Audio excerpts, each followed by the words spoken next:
everything I do is just work in progress. Like nothing's ready, Yeah. nothing's finished, but it doesn't mean you shouldn't publish it. It doesn't mean you shouldn't do it.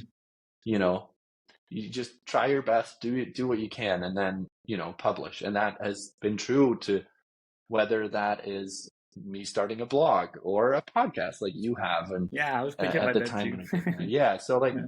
just like, okay, I just want to do this, and I think that's a great mindset. It's a great mindset to think just like it's better to try 20 things and fail at 19 of them and like one is successful than to like think for a year about the one thing that you're maybe going to try, but you're not going to do it until it's perfect and you end up not doing it at all.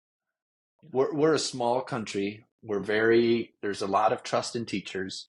So we had a lot of freedom and autonomy, which is a great thing that we should really be proud of and really keep to hold onto, because it's so valuable and it's so easy to lose in the pressures of the race to nowhere, that you know we're just like competing, having students compete on these tests that don't really measure what they know or who they are, what they can do, and it's just taking time from real learning and real teaching. And I remember we were in one of the advertisement classes, like how to get ideas to spread. And word of mouth is just, if you get one person to something and you create an amazing experience for them, they'll tell so many people and they'll be able to tell your story way better than you. Like me going around and saying, oh, can you come do this thing?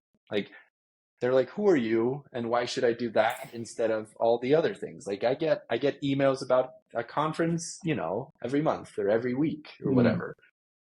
But if it's someone that you trust and know that's from your school and they're like, this is something we need to do, and like give people more than what they expect. Like if you do more, because people can feel, and you know how it is. Like you walk into an event or a place or a classroom or a class, and you can just, if the teacher has really thought about this and really prepared it, like you can just feel perfection. Like first of all, screen time is a bogus term in my opinion, because it's like, how much screen time, how much time a day should a 7-year-old be looking at violence? Should we be 30 minutes? Is that, or should it be no minutes at all? Like that's screen time. But should a parent limit the time if their child wants to learn how to cook through a recipe on Instagram, or if they are talking to their grandma on FaceTime? Should we limit that? Should we limit it if they're learning to code on Khan Academy? Should we limit it if they're playing chess online with a friend of theirs? Should we limit it if they're fixing their bike through a tutorial on TikTok? You know, if they're messaging a friend that's traveling, if they're playing the piano through Musician, if they're designing a jersey for their basketball team in Figma, like, should we limit that? Should we say 30 minutes? I don't think that's enough, you know, but it's way too much for violence, you know, or porn, or whatever they could, like, and in school, like, should a school say, oh, students here can only be an hour in front of the screen? But like, what if they're designing a poster for the school play? Yeah, okay, and learning to code in Khan Academy, or using YouTube to learn math, or if they're translating text or speech to their native tongue, they just moved to the country and they're using the phone to translate and having conversations with their friends.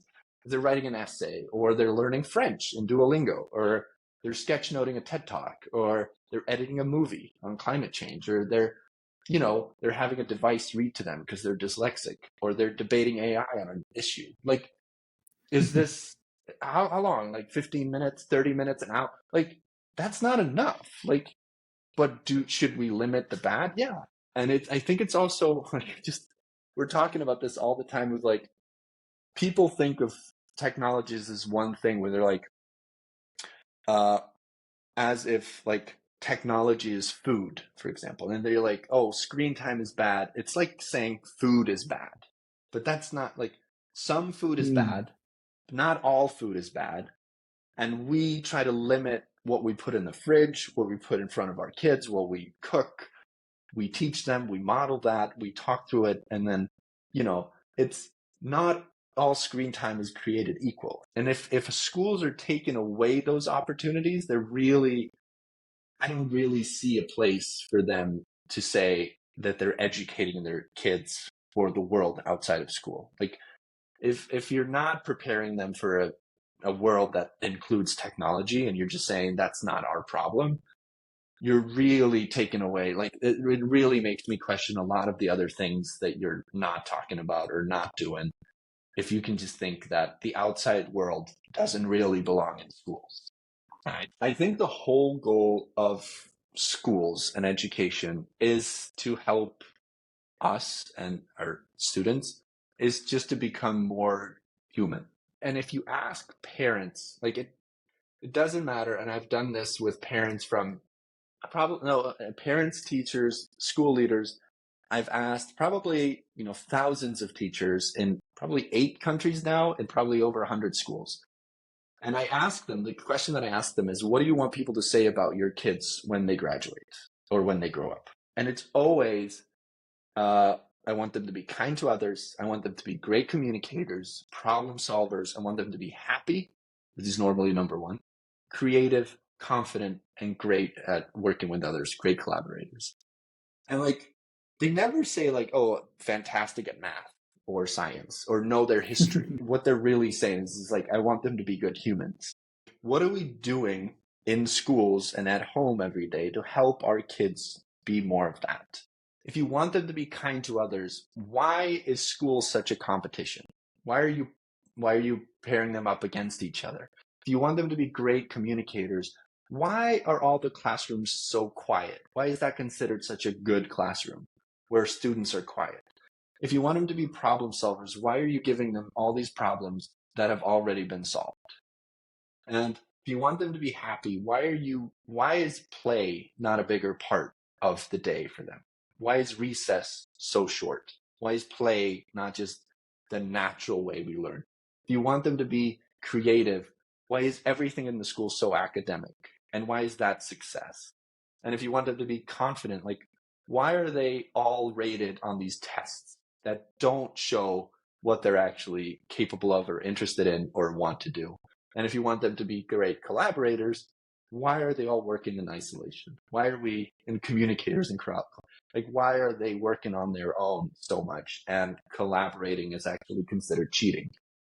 And that's just questions for them to ponder. Just like, what if we want this, why do we do that? And I just think that's a key thing for us to think about.